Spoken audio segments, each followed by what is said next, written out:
উপজেলার অফিস থেকে বিভিন্ন অফিস থেকে নথিপত্র, জরুরি কাগজপত্র, তারপরে লাইব্রেরি থেকে বই, কৃষি অফিস থেকে কাগজপত্র এগুলো গায়েব হচ্ছে এবং চুরি হচ্ছে।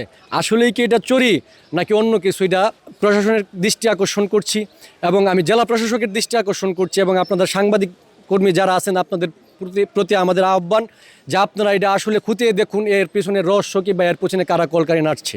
আমরা তো দেখি নাই, তবে চুরিতে একের পর এক চুরি হইতেছে।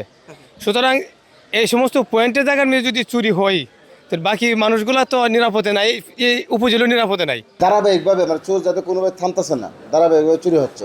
আসরের পরে বা মাগরিবের পরে অফিস পাড়া একদম নির্জন অবস্থা হয়ে যায়। তো এমত অবস্থায় চোররা আসলে কিছু সুযোগ পায়। আর চোর বলতে আমরা তো ইদানিং বেশ কয়েকজন চোরে ধরছি, এদের বিরুদ্ধে মামলা হয়েছে এবং এগুলি সব 15 থেকে 16 বছরের বাচ্চা, সব কিশোর।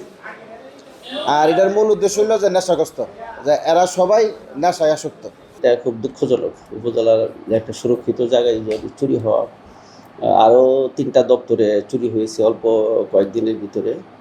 তো আমরা আশা করি যে এই চোরগুলিকে ধরে যাতে দৃষ্টান্তমূলক শাস্তি দেওয়া হয়, আবার উপজেলার এই পরিষদের ভিতরে যাতে ধরনের চুরি না হয় এ ব্যাপারে আমি উপজেলা প্রশাসনের সুদৃষ্টি কামনা করছি। গত 23শে এপ্রিল 2026 তারিখে কৃষি সম্প্রসারণ অধিদপ্তর সরাইল শাখা আমাদের কিছু চুরি হয়ে গেছে।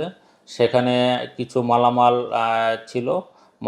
মালগুলোর মধ্যে হচ্ছে ল্যাপটপ ছিল, তারপরে মনিটর ছিল, স্পিকার ছিল এবং এসি কিছু মালামাল সরঞ্জাম নিয়ে গেছে। এবং এখান থেকে আমাদের প্রায় 1 লাখ টাকার মালামাল ছিল। এই মালামালগুলো চুরি হয়ে গেছে। পুরাতন ফাইলগুলো কি কারণে তারা আমাদের ত্রাণ গুদামের পুরাতন টয়লেটের জানালা ভেঙে নিয়ে যাচ্ছিল সেটা এখনও মানে ক্লিয়ারভাবে বোঝা যাচ্ছে না।